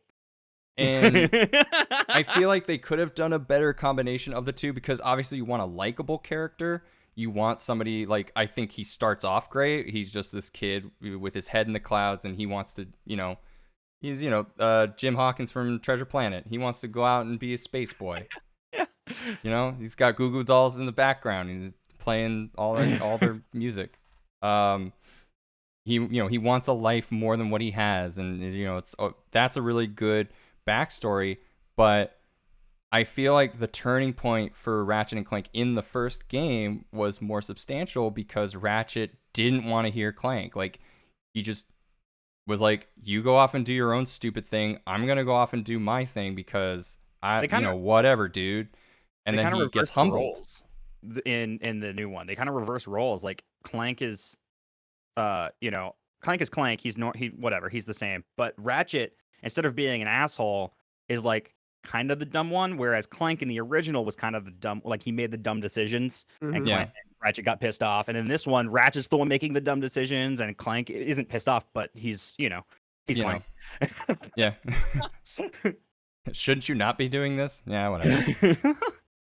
And I think they had to do that in order to allow that, that part in the middle to happen, the turnaround. But I think I liked it a little bit more that Ratchet was just kind of like getting angry and then being like, you know what, I can't be this stupid kid anymore. Like, I have to grow up and do the right thing, knowing that it's not how I wanted things to work out. I think the fact that they retcon Nefarious to be a main series villain makes me wonder what the hell they wanted to do with this going forward. I think they just wanted to reestablish that Dr. Nefarious is even still a thing. I would agree with that, and I wondered if this were more successful, would they have tried to redo Going Commando, or I don't think they would have, or Up Your Arsenal. I don't think they would have either. And again, that's where I'm going with it. It's like, I think this is its own thing. Yeah. It obviously retcons things, but I feel like looking at the games chronologically, I still think that the original Ratchet and Clank is probably like how the story is supposed to go. And then going forward, I don't really think that this is much of a retcon or a reboot as it is just kind of its own thing. Yeah. Like a little like side story, a retelling, like just to get people into the series. Mm-hmm. And not expect them to go back and play the originals, just expect them to buy the PS5 one. Yeah. Well, and also it's shorter. Like, again, it's not as long as I don't even think it's as long as the original Ratchet and Clank. Actually, a huge complaint for me, and which is why I put it at C, because frick you for cutting all my favorite planets from the remake. They cut a lot of planets. And it's go to hell. Yeah, it just seems like they cut a lot of stuff out. They did. They did. There's so much. I mean, I did give it an A, but I could probably. I will say that if it were like if I could change it now, I've just got the image in front of me. I would probably put it at a B or something because like it's got a lot going for it. Like especially from the gameplay standpoint, it is very much like the definitive Ratchet experience from a gameplay perspective. Because it's got a little bit of everything. It's got all like the kind of the best weapons from the entire series, and some of the changes they do make to the planets that they did include from the original are really fantastic. Like the one I can't remember the name of the planet, but it's like that one that's like really like you can like sink in the sand or whatever, and it's got or lava or whatever that is. And they opened up like a whole section of that level for the jetpack, and like now it's all open world and there's stuff you can collect and like. Oh yeah. And I liked seeing stuff like that, like seeing the planets that I knew and loved on the PS2 just looking better and also expanded. But then they cut all my favorite planets, so screw them. And then Jacob, where would you put 2016? I had to give it a C, and the reason for that is a little different. It does suck that they cut content, but to me, that's not as big of a deal as what they did to the relationship between Ratchet and Clank compared to the original game. In the original game, as we've mentioned, Ratchet's a dick, and over the course of the game, slowly, Ratchet and Clank start to trust each other more. Ratchet starts to take more of that, become more of a hero rather than just a person out for his own gain. And slowly but surely they become friends. In 2016, at the beginning of the game, it feels like, oh hey, who are you? Oh, you're Clank? I guess we're friends now. And there's no real character development like there is in the first game. And so because of that, I can't rank it as high as the first game, and since the first game got a B, I've got to give this one a C. The reason I don't go any lower is because the gameplay, the locales, the graphics, all of that is really, really good. It is a solid game for what it is. Yeah. So I had to give it a C. I agree. I agree with you on that front. And also something that I feel, and I could be wrong about this because it has been a while since I played the reboot. Feel like Clank's personality is very robotic. I mean, he's a robot. But also, you look back in the past, and he has like personality. And this one, he's just like, maybe by the end of the game, he gets a little bit more open or something. But I can't remember. So, well, and I think again, like going back to the beginning, I guess, of the story. If you go to Ratchet and Clank on the original PS2, I think it's kind of similar. They added that one extra robotic character to kind of chase Clank throughout his segments. To kind of give him more, what's the word I'm looking for? Like something to gain, like stakes. Like they give him more like character development through the fact that he is a rejected robot. In the original version, it's literally just like a 2-second cutscene of, haha, isn't that funny? He's really short compared to the other ones, and then they just kind of kick him out. In this one, it still happens that way, but he like finds out about all this evil stuff, and then he's just like, I gotta go tell the Galactic Rangers because I just saw a poster of those. They look like heroes. Or no, I think he's just like, I have to tell somebody, and then Ratchet's just like, oh yeah, I'm definitely friends with the Galactic Rangers. They are my BFFs because I have all these pictures on the wall over here, and only a crazy person would do that if we weren't friends. So, I know what they were trying, Insomniac was trying to do with the character development there, but yeah, I feel like the original version of the game does the combativeness between the two characters, and then them becoming friends like that, like you said, is much better. So yeah, but I do agree with like the gameplay, the graphics, and everything were amazing, top notch. So now it's time for the Rankinator. We are going to move on to my own tier list in 1 second. Yoink. And now that we have all deliberated and discussed our own personal rankings, we are going to try to create a combined tier list and, argue and debate. Probably won't take too long since we've already discussed at length what we feel about these different games. Yep. But there are a couple of rules. So if all four if all three of us rank a game with the same grade, we are automatically going to place it in that tier grade, and we will not include it as part of the debate. We all seem to agree on it. Cool. If there's a majority ranking to one tier grade for a specific game, then it's going to be up to whoever did not rank it the same to defend their decision before those who did rank it the same will debate why they believe the game deserves the grade that they gave it, and then we'll kind of figure out whether or not the 2 versus the 1 relent, and then we just compromise and meet somewhere in the middle. I wonder how well this is going to work, since we all kind of agree on most of them. Yeah, or at least there's always... I've seen a lot of 2v1s, so we'll figure it out. If you have not played it, you do not have to tier it, like we said before, but if you did rank it, we may not be able to, we'll figure out how we're going to use that as part of the debate. Originally, I was going to say you lose your ability to debate it because you haven't played it. But the final rule is each one of us gets 1 stubborn token. And I added this as the element of chaos. So each token can be used wherever you want during the debate round in order to unquestionably rank your game in a specific tier grade. So you can use it on your favorite game if you feel like you're the outlier. You can just be super crazy and put a game that everyone hates up at the top.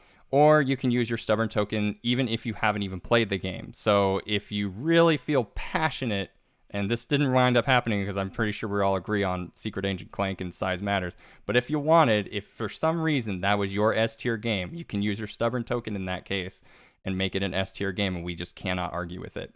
I like some bad games. Size matters is not one of them.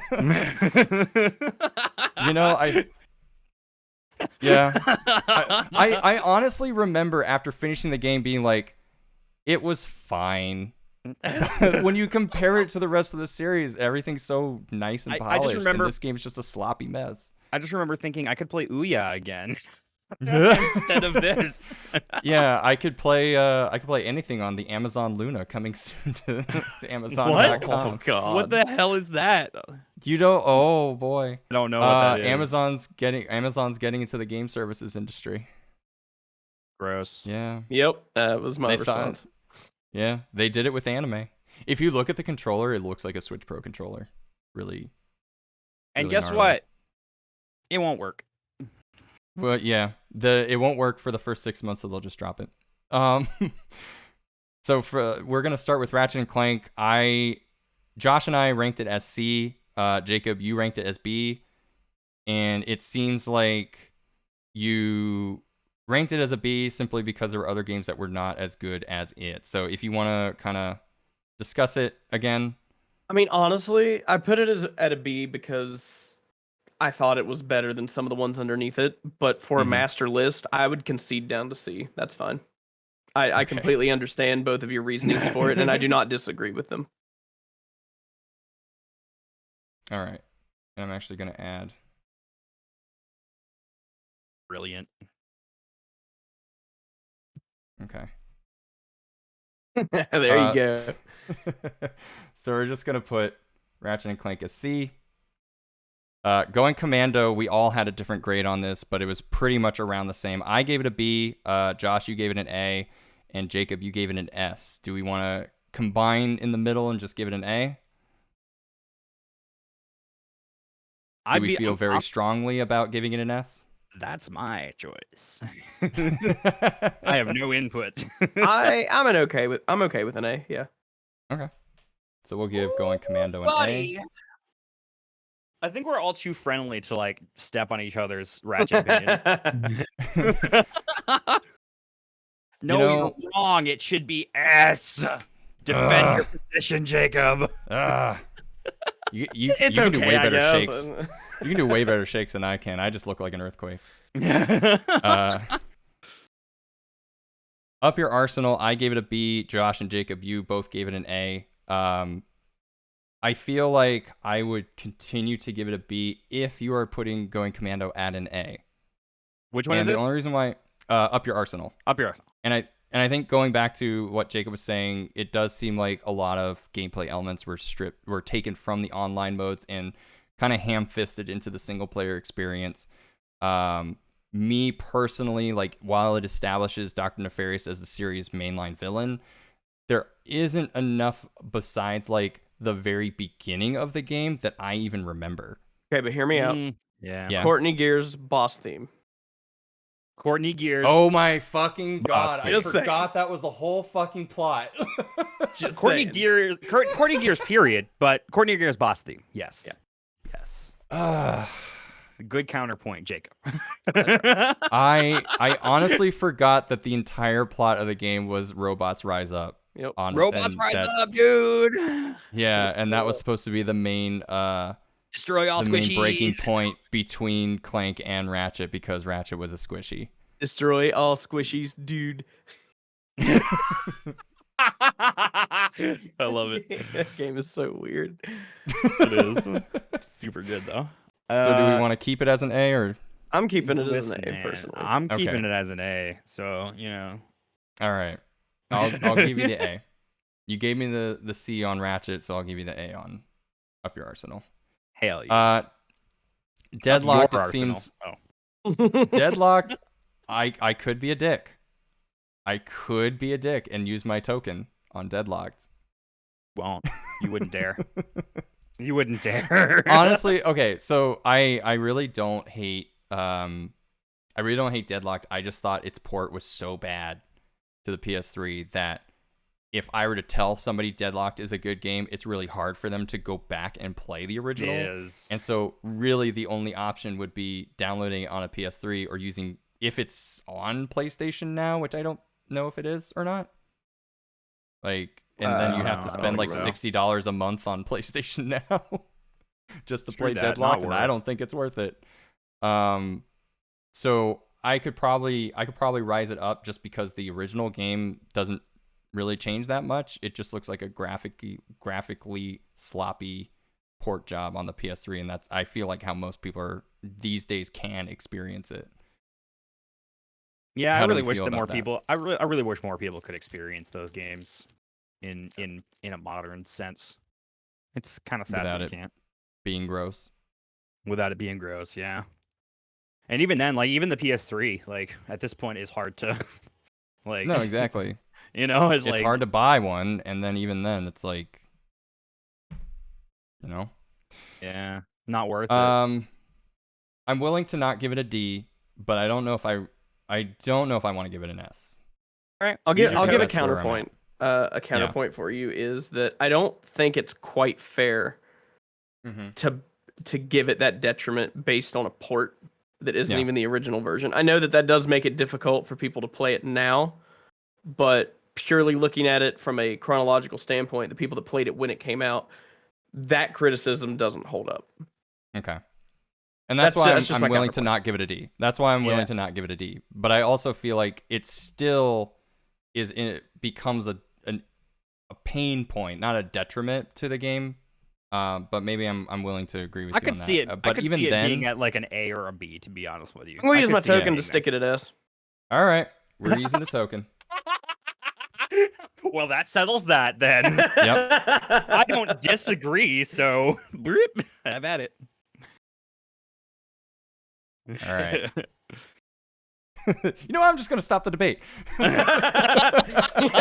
Well done. Yes, well said. Good counterpoint. And we all know where size I have the money. Going. Agree with me. That's right. Yeah. Thank you for your patronage. And yeah, we're putting Size Matters in the trash where it belongs. Tools of Destruction, we all gave it an A, so we're just gonna move that to A. Hell yeah. Pretty easy there. Secret Agent Clank, Josh and I gave it a D. Jacob, you gave it a C. I gave it C because of nostalgia. I have no issues with it going to D. Because it could be terrible, and 15 years ago, me could have just been an idiot. I will find out here in about likely 2 weeks. Okay, so like my thing is like their nostalgia lens or the rose-colored lens isn't like a bad thing, because as a child you have a very different perspective on video games than you do when you grow up. And so like when I played video games back when I was a kid, I had a lot of really bad Super Nintendo games to play. Like Donkey Kong Country? I would never. Oh yeah, trash, garbage tier. Yeah, that's the next episode. I I played Speedy Gonzales Los Gatos Banditos. I played the whole thing. It was a bad game. I played Porky Pig's Haunted Holiday, but as a kid, like, you just kind of play those games, and you just, oh my goodness, you play those games. I don't have to answer. Oh, I will. I didn't think 2 hours was long enough for this podcast. So, you play those games and you find them difficult, and you just think it's because that they're hard, and that video games are hard, and I need to get better so that I can play the video. And then you go back and it's like, no, this game was just trash. Like, it was just a poorly made game, but you don't think about it as a kid. Like, you just kind of think that, like, oh, this is my worldview on video games is very different than what it becomes later on. And also they learn, the developers learn a lot over the years. So things just get better in a lot of ways. Some things have gotten worse though. Yeah. Carnival rides. I'm willing to, you know what? I'm gonna put it at C. I'm gonna use my token. I'm gonna put it at C. Do it. Yeah. Because we should never take away our nostalgia lenses. Quest for Booty. I think, Josh, you said C or B. Are you willing to give it a B and just put it all in the same place, or? Oh, hell yeah. Let's do it. Right. I feel like it was undeservedly at C anyway. B for Booty. B for Booty. Crack in Time, unanimous. No contest. Oh, yeah. Absolutely. Absolutely. I feel like that's a pretty common opinion. Yeah, absolutely. All for One, I gave it a C. Josh and Jacob, you gave it a D. I think, again, I have played it, so I will tell you that it is still a very solid game. I think that it does what it needs to do. It really highlights the characters as individuals rather than a lot of the characters, because you either play as Ratchet and Clank.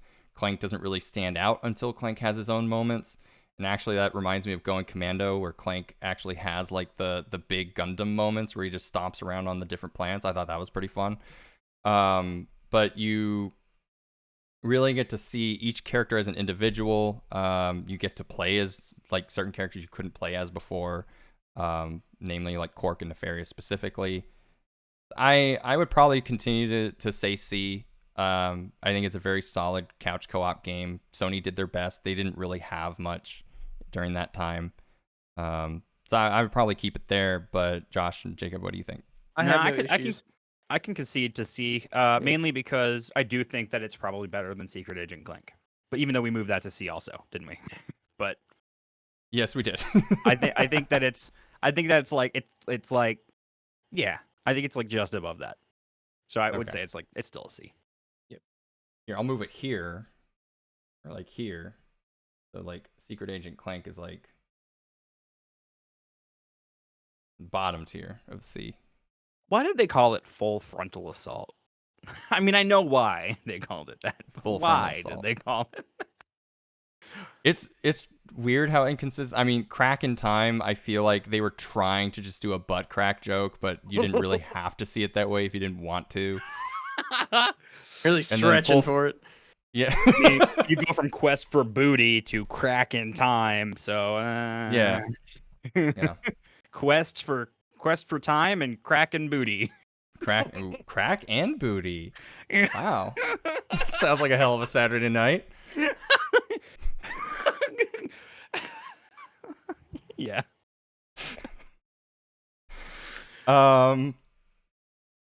So for Full Frontal Assault, I did not rate it, so I have no dog in this fight. Same. Well, Josh and Jacob, you rated it D. Yeah, I threw it D. I'll keep it there. I've not played it, but yeah. And now we have Into the Nexus and Ratchet Clank 2016. I give it an S. Josh and Jacob, you both gave them Bs. I am willing to meet halfway. I'm willing to give it an A. I'd do that. Yeah. Yeah, okay. I could see it. Okay. And then Ratchet and Clank 2016. I give it an A, and you two gave it a C. I don't really you know, I don't know. Like, I guess if I'm looking at our tier list as it is, I don't know if I could give it a C, really. I actually really like it, and I feel like I like it more than a C. Because, you know, like, I'm looking at my list here, and I've got Ratchet and Clank 1 and Quest for Booty both at C. And I just feel like this is a better game than both of those. Yeah. In, like, I think from a gameplay perspective, purely. I'm not really... And yet I also agree with Jacob on his points. Like, I think that them redoing Ratchet's whole characterization is just weird. Like, it just doesn't really fit because I know what the original one was. And so having that heel turn in the middle, or like that climactic point where, you know, you find out, oh, Quark's not working for the good guys as you thought he was.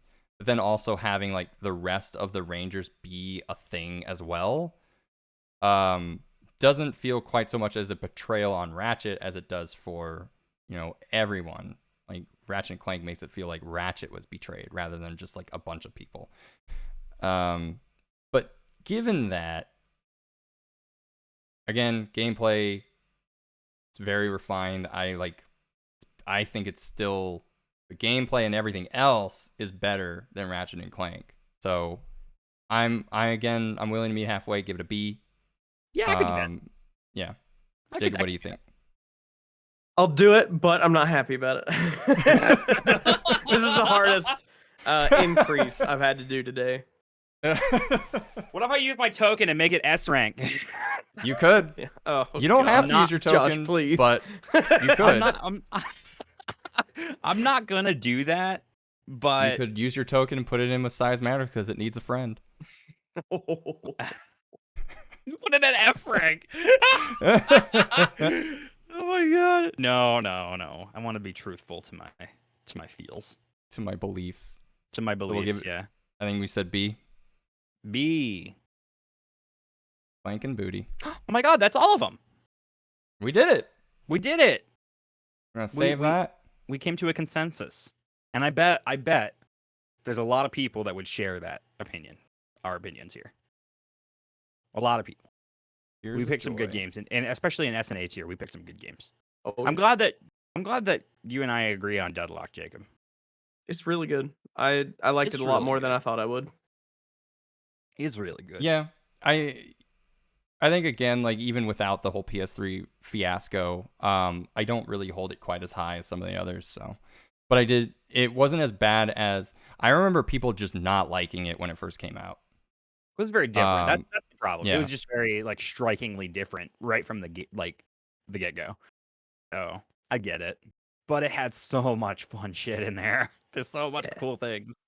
I would agree to that.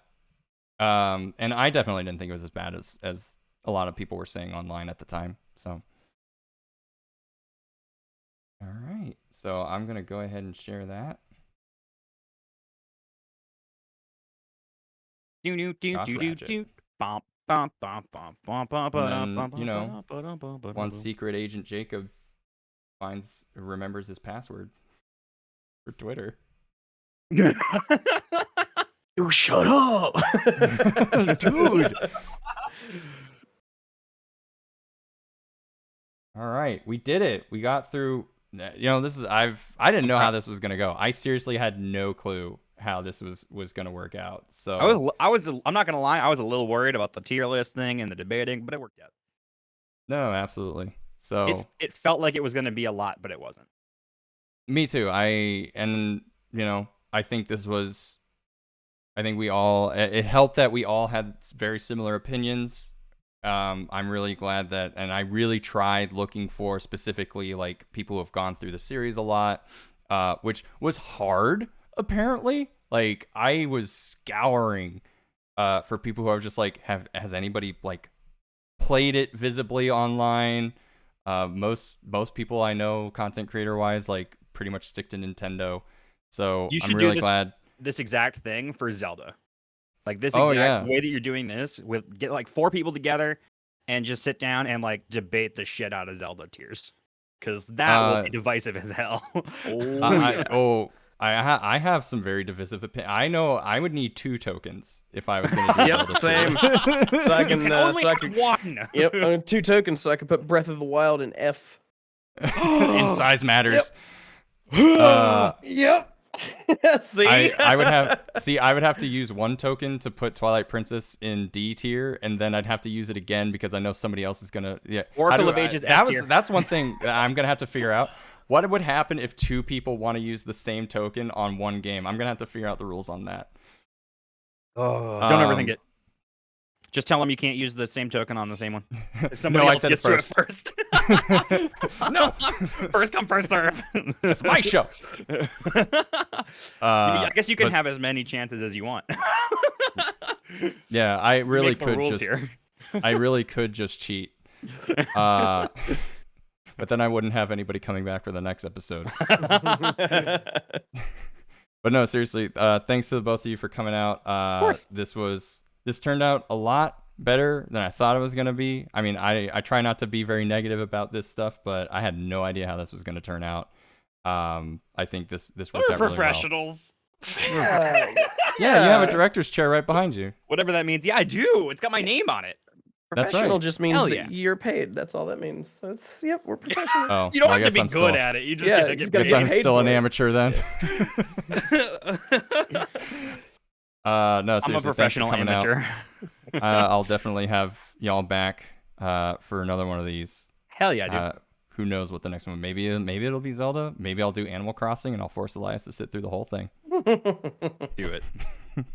You only have 1 token, Elias. But no. Well, thanks for joining. Thanks for everyone in chat. If you are watching this on twitch.tv and you haven't yet, please be sure to follow because we'll have more content like this in the future. You never know who's going to be on the next episode of DialogBOX.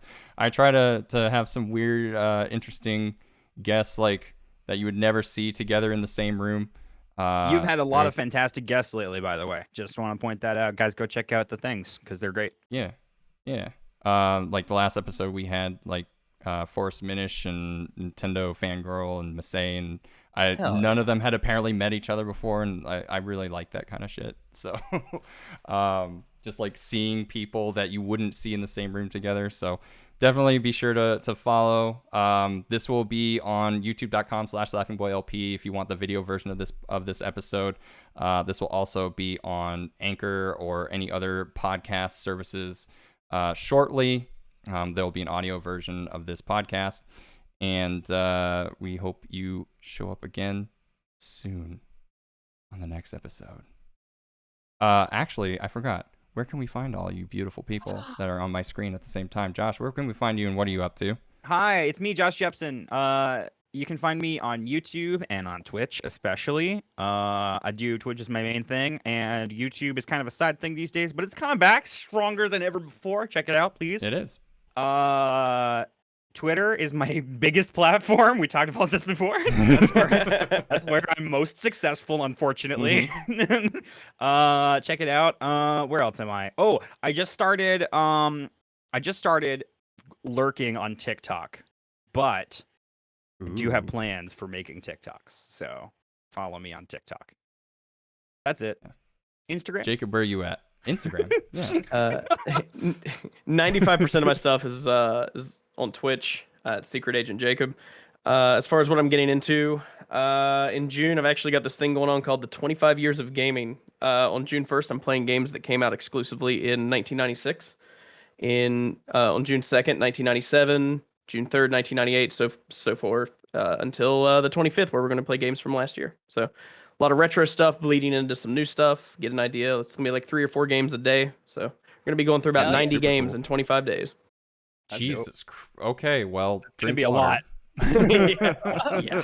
Oh, yeah. Hydrate before you dihydrate. I'll be there for it. I'll be there for some of it.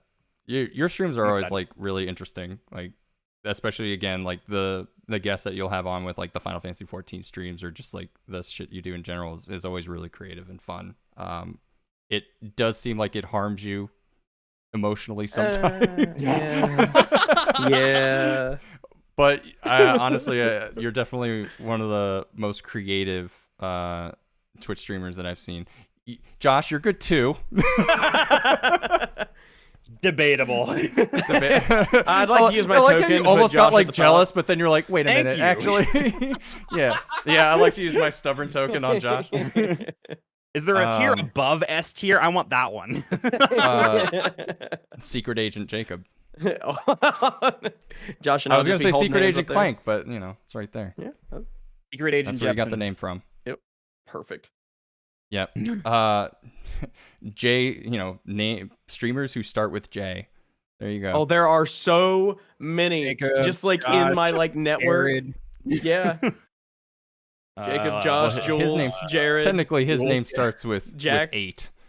Yeah, and then you have F for Jules. Yeah. F's in chat for Jules, please. Yeah, he's dead now. Just putting F right there. Oh, poor Jules. No, but no. This was great. I love talking with you guys. This is a great group, and hopefully I'll see you next episode. Hopefully I'll see everyone in chat next time. Goodbye, everybody. Good night, and good luck. Good friends, goodbye. Closing time. Time for...